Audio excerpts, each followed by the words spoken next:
Marketplace is supported by Mercury. Mercury brings together banking, credit cards, and financial software to help businesses manage their finances. Learn more at Mercury.com. Repeat after me, people. Watch the bond market. From American Public Media, this is Marketplace.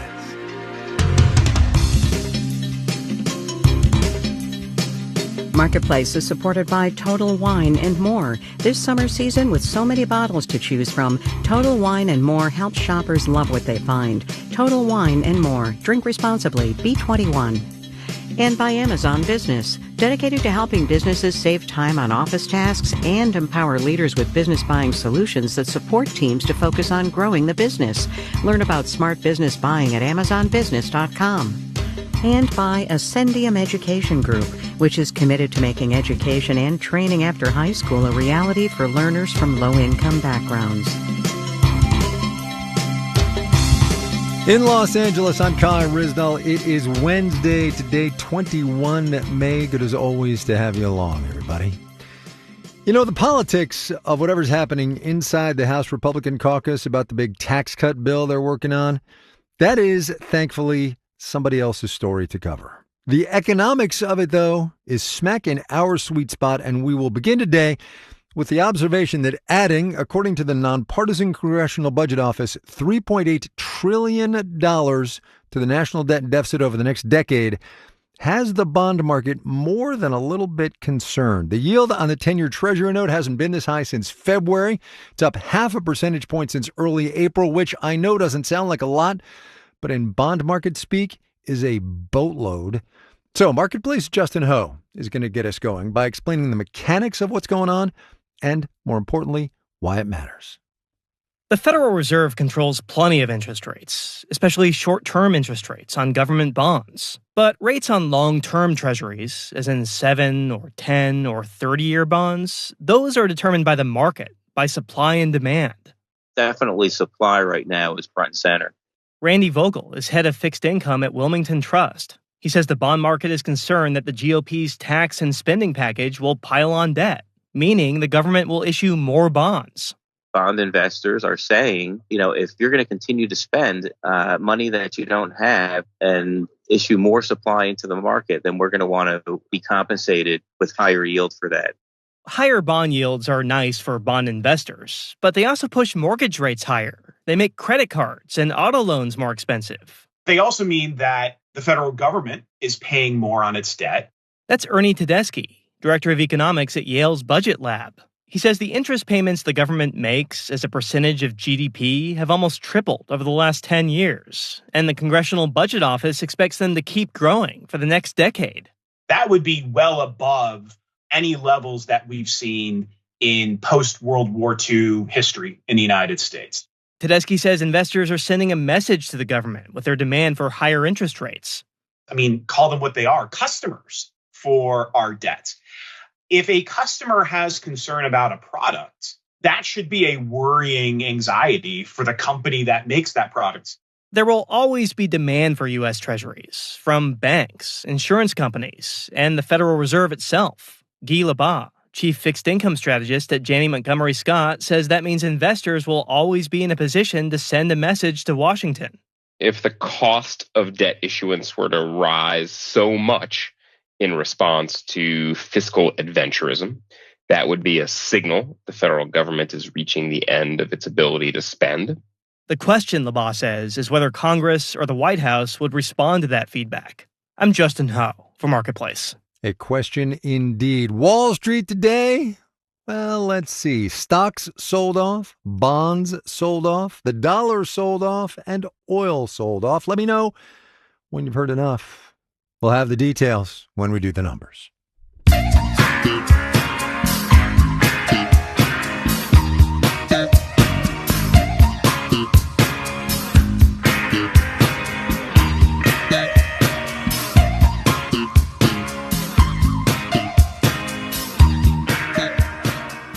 So what do you do if you run a good-sized American retail company and you're worried about tariffs? Specifically, what those higher prices are going to mean for how your American customer base spends, which is likely to be less. What you do is you diversify geographically. Pottery Barn said this week it's going to launch in the UK this fall, one of not a few retailers that are focusing more on business outside the United States. Marketplace's Kristen Schwab has the story. Brands have been increasingly eyeing markets outside of the U.S. for years. That's because Aaron Cheris at Bain & Company says it's getting harder to capture the attention of American consumers. The U.S. market is mature and heavily stored. Too many retailers are chasing too few consumers who are quite loyal to their favorite brands. So tariffs have only given companies a reason to double down on diversifying their customer base, says Cheris. This has taught everybody that there is a stroke of the pen risk, that somebody can take power in the U.S. and dramatically change the economic conditions. Expansion, or redirection, is not a strategy for every company, though, especially those that manufacture or assemble goods here in America, says Jean-Pierre Dubé, a marketing professor at the University of Chicago. I mean, this idea that I can avoid tariffs by expanding elsewhere starts with the premise that that other place that I'm going to invest is in no way exposed to tariffs. As in reciprocal tariffs that have been placed on American goods in the trade war. It's why industries with supply chains primarily abroad are best positioned to sell abroad. Apparel certainly would be one of them. Most mass-market clothing is made in Asia and upscale brands in Europe. But Natalie Cutler at BDO says it's not as easy as just rerouting stuff bound for one country to another. Everything has its nuances. If you go to skincare, for example, different governments have different regulations on ingredients. Electronics, obviously, there's the voltage difference. The plugs in Europe are different from the plugs in the US. And the biggest difference of all might be cultural, style, and taste. What may sell in the US will not automatically sell in the UK or in Asia or in South America. It's why Cutler says many American brands' first international stop is just across the border in Canada. I'm Kristen Schwab for Marketplace.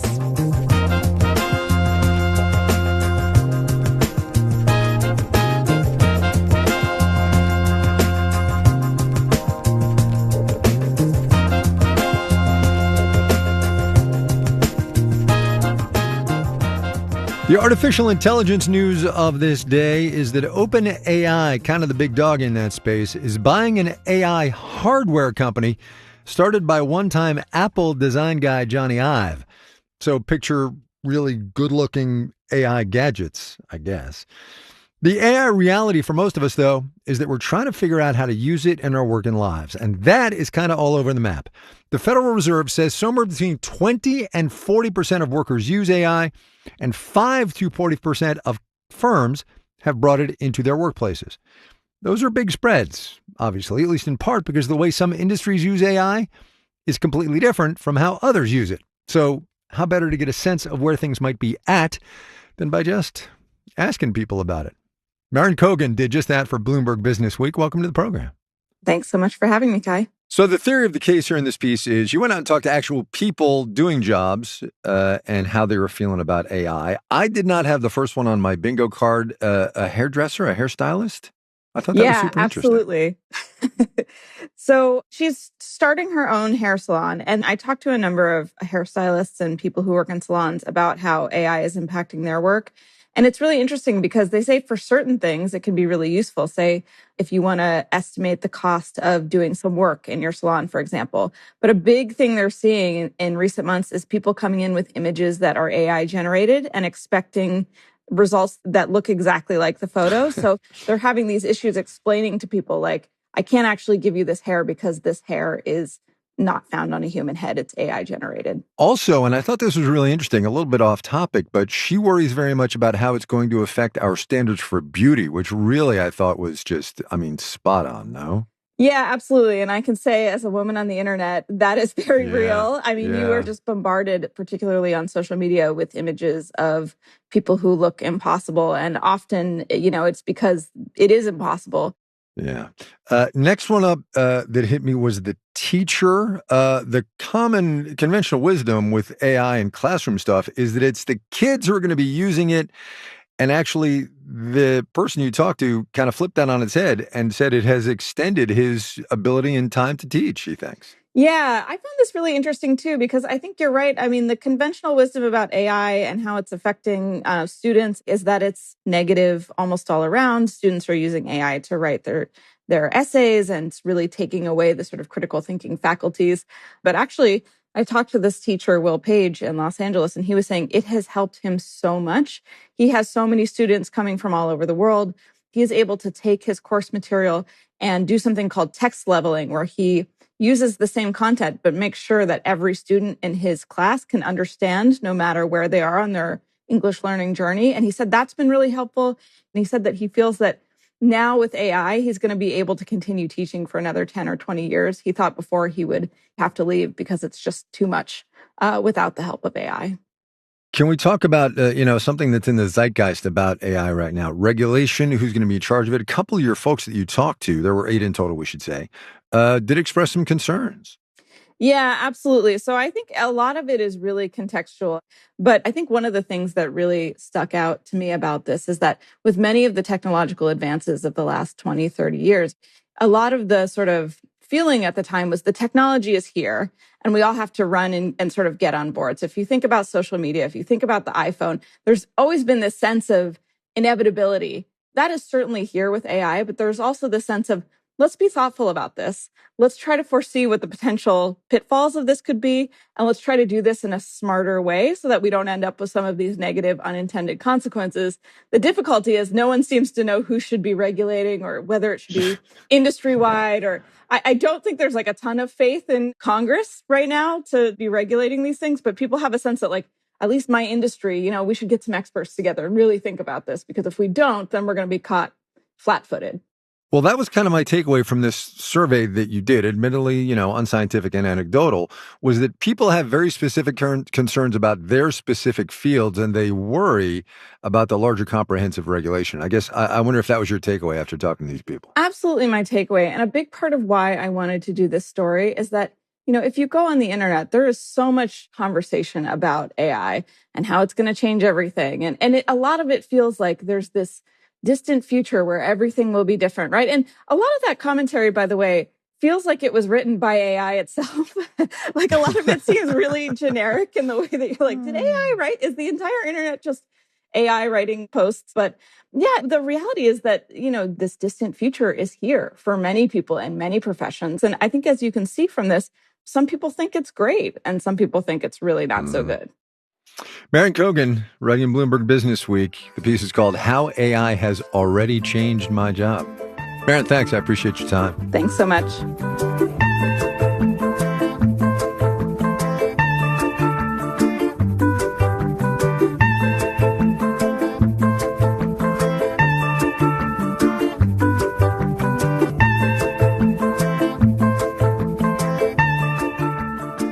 Coming up. When interest rates fall, that's an immediate necessity for me, is to refinance. I mean, yeah. Have you seen mortgage rates lately? But first, let's do the numbers. Big sell-off today with that U.S. budget bill and rising bond yields casting a very long shadow. Dow Industrials down 816, 1.9%, 41,860. The Nasdaq down 270 points, 1.4%, 18,872. The S&P 500 down 95 points, 1.6%, ended at 5844. Beset by numerous problems, Target fell 5.2%. Today, the Minneapolis company says quarterly sales declined 3.8%, more than was expected by people in the know. You got your softer spending on discretionary items. You got your falling consumer confidence. You got your boycott over ending some diversity programs. You got Target lowering its estimates for full-year results. Bond prices down as well. The yield on the 10-year T-note up 4.59%. Justin was talking about this. You're listening to Marketplace. Marketplace Numbers is supported by Commvault, cyber resilience for continuous business. Marketplace is supported by WSJ Plus, a news bundle that brings together business and finance insights from the Wall Street Journal, MarketWatch, Barron's, and Investors Business Daily all on one platform, so readers can explore every angle. And by Viking, dedicated to bringing travelers to the heart of each destination, with small ship, river, ocean, and expedition voyages, offering cultural enrichment and immersive experiences. Discover more at Viking.com. And by Odoo, dedicated to providing software designed to scale with businesses. Odoo's programs for manufacturing, accounting, and more aim to provide building blocks for creating a custom software suite. Odoo, what small businesses need.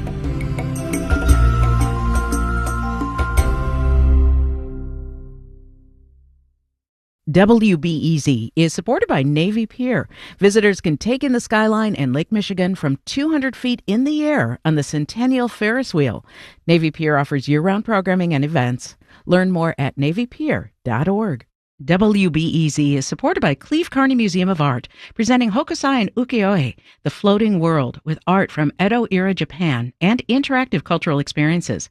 Opening May 31st. Tickets at hokusai2025.org. WBEZ is supported by ABC Plumbing, Sewer, Heating, Cooling, and Electric. More information on service or new installations at 4abc.com. ABC. Consider it done. Thanks for joining us tonight here at WBEZ. Gusty winds with rain this evening, then spotty showers on Thursday. Chilly, a high of 56. This is WBEZ. Hey, it's me, your car. We've had some great times, but let's be real, I'm just sitting here. I could be doing something big, like supporting WBEZ. Learn how you can put me to work for this station at wbez.org/cars. This is Marketplace. I'm Kai Ryssdal. Education Secretary Linda McMahon was on Capitol Hill today getting an earful from Democratic members of the House of Representatives. It was technically a budget hearing, but McMahon's directives 2 or so months ago, cutting the department's workforce by nearly half, took up a whole lot of the oxygen. There are close to 2,000 fewer people working at the Department of Education now than there were on Inauguration Day, and their absence is being felt. See also a survey out today from the National Association of Student Financial Aid Administrators showing that since the reaping, both students and colleges are having problems getting answers to questions about financial aid. Marketplace's Stephanie Hughes has more on that one. Before noon today, Robin Thompson had already had 3 phone calls with different people at the Department of Education. She works in financial aid at Harvey Mudd College in Southern California and is in the process of getting the school recertified. That's showing it's on the up and up to participate in federal financial aid programs. And she wanted a checklist of all the paperwork she needed to submit. It seemed like a pretty simple ask. But Thompson says even after multiple phone calls, no one could give her that information. She says this takes time away from her helping students understand the beast that's financial aid. And this is a big difference from what it was like to deal with the agency prior to the job cuts. I'm finding more and more I'm not actually talking to folks that are experts, but they are folks that can search the website and search the resources, and I can do that. According to the new survey, about a third of colleges report that students are also frustrated about not getting quick answers from the agency on their financial aid situations. The Department of Education said in a statement that it streamlined operations after the Biden administration, quote, botched the revised FAFSA rollout that began in 2023. That's the free application for federal student aid, and students had trouble accessing the website and submitting the application. Luckily, none of that is happening this year. Jill Dejan is with the National Association of Student Financial Aid Administrators. But according to its new survey, since the layoffs, nearly a third of colleges have dealt with delays in getting FAFSA information from the agency. And that's a requirement to provide students with answers about how much it'll cost for them to go to college. What we're hearing is longer processing time for that application to make its way to schools. Some people who've already taken on student loan debt are also feeling frustrated with the agency, says Betsy Mayotte, president of the Institute of Student Loan Advisors. She says since the layoffs, it's taken a lot longer for borrowers to get errors on their accounts fixed. Borrowers and schools need more help, not less help. And she says the workforce reduction, it got rid of a lot of the people she considered to be helpers. I'm Stephanie Hughes from Marketplace.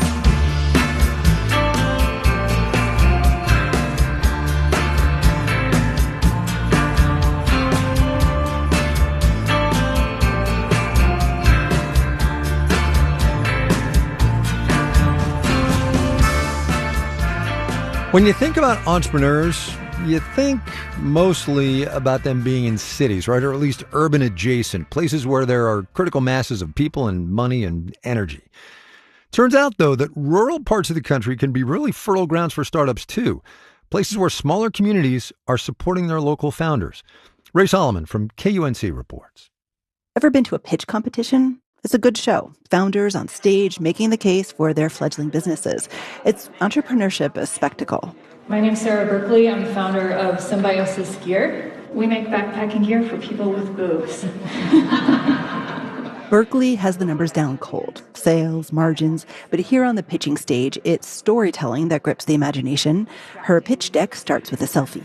I was hiking the Pacific Crest Trail when I took this photo with this particular backpack squishing my boobs, and that motivated me to do something about this problem.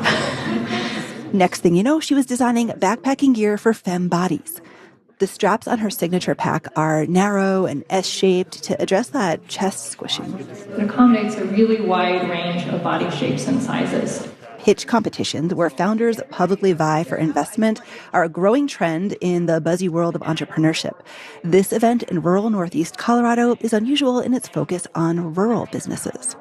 Contenders from small communities across the state plug their apps and inventions for a panel of judges with expertise in rural economic development. The nonprofit Startup Colorado organized the evening. Entrepreneurship is not just for metro areas. Executive Director Brittany Romano helped launch this pitch series last year to tap into small-town ingenuity. In rural, we innovate out of necessity, and so rural is a great landscape for finding great founders and great ideas and great companies. In Colorado, startups and small businesses make up more than 99% of all enterprises, employing nearly half the workforce. That's why rural communities are pouring resources into new entrepreneurs. Romano says it's a strategy to build more resilient local economies. You can find local capital, and you can accomplish your business goals within the region that your business operates in. Contestant James Matazinski has grand business goals for Craft Crate, his startup in Bailey, Colorado. It's a small mountain town with lots of potential. There's a ton of hard workers. There's a lot of great people. At this point, Matazinski is still developing the prototype for his invention, a bag that keeps beer keg fresh for months at a time. As the liquid is dispensed, the packaging collapses, so it actually will stay carbonated start to finish. Eventually, he dreams of expanding to other beverages, cosmetics, even medical supplies. And put Bailey on the map, really boost the local economy there, and build Craft Crate to be a global powerhouse of not just beer distribution, but all liquid distribution. You can forget the cities. Rural areas are the true hotbeds of entrepreneurship, according to Colorado State University economist Stephen Weiler. In rural areas, there are more entrepreneurs, and they tend to be more successful than their urban counterparts. More successful meaning they survive longer. And while rural entrepreneurs face more challenges, smaller local markets, and less access to capital, Weiler says they also have advantages, like tight-knit, supportive communities that give them a better shot for the long haul. The economy is in pretty uncertain shape right now. And I'd like to believe that rural entrepreneurs can be a bright spot in pulling us out of a potential downturn. At the Colorado competition, Sarah Berkeley and her boob-friendly backpacks are the big winners with a $5,000 zero-interest loan. Yeah, I'm so excited. It sounds like there's going to be a lot of support. She'll bring the money back home to rural Leadville to design a couple new backpack models and expand her product line. In Sterling, Colorado, I'm Ray Solomon for Marketplace.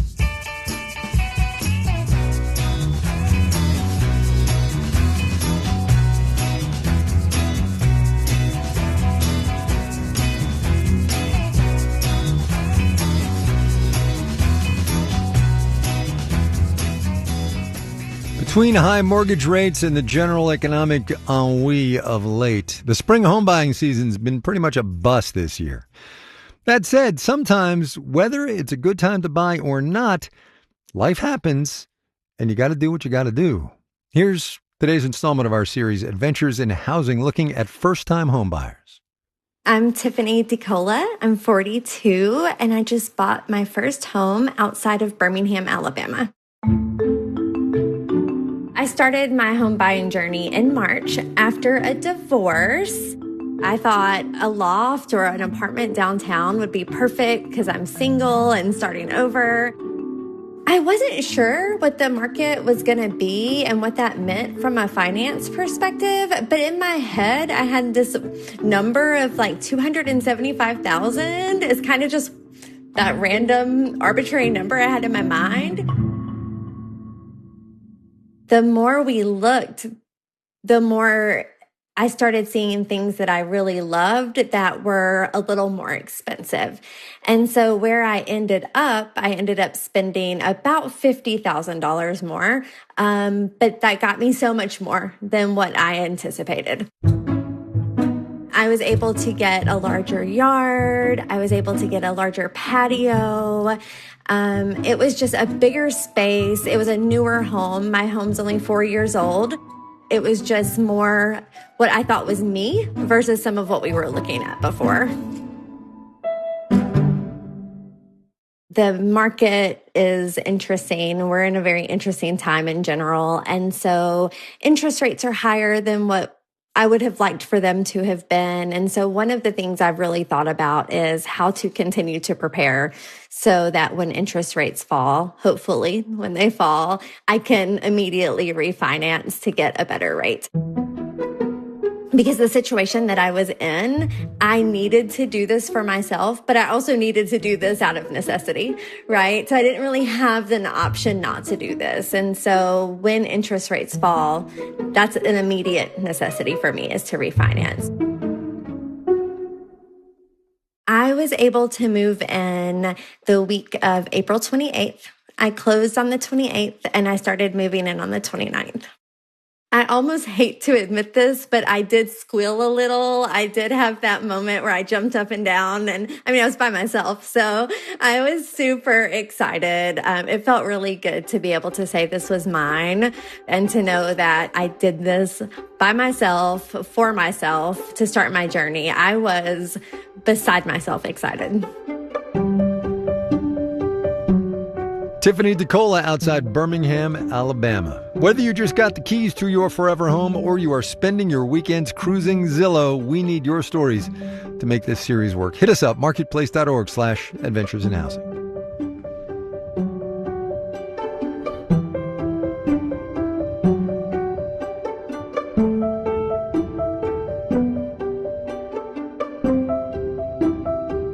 Marketplace is supported by LHH. LHH empowers professionals and organizations to achieve their ambitions and secure lasting impact through custom advisory services and talent solutions. LHH, a beautiful working world. Learn more at lhh.com/beautiful. And by the Peter G. Peterson Foundation, a nonpartisan organization dedicated to raising awareness and accelerating action on America's fiscal challenges to build a brighter economic future for the next generation. Learn more at pgpf.org. This final note on the way out today. I know most of you know this in your gut, but sometimes data does help crystallize things. Allianz, the big German insurance company, did a survey of American businesses. 54% of them said they are going to raise prices because of President Trump's tariffs, and that number could climb. Only 22% of American companies said they could absorb the cost of the import taxes. Related, by the way, in that this is a global economy kind of way, a German economic advisory group said today that Europe's biggest economy is going to have flat growth this year. One guess as to why. Our media production team includes Brian Allison, Jake Cherry, Justin Dueller, Drew Jostad, Gary O'Keefe, Charlton Thorpe, Juan Carlos Torado, and Becca Weinman. Jeff Peters is the manager of media production. And I'm Kai Risdall. We will see you tomorrow, everybody.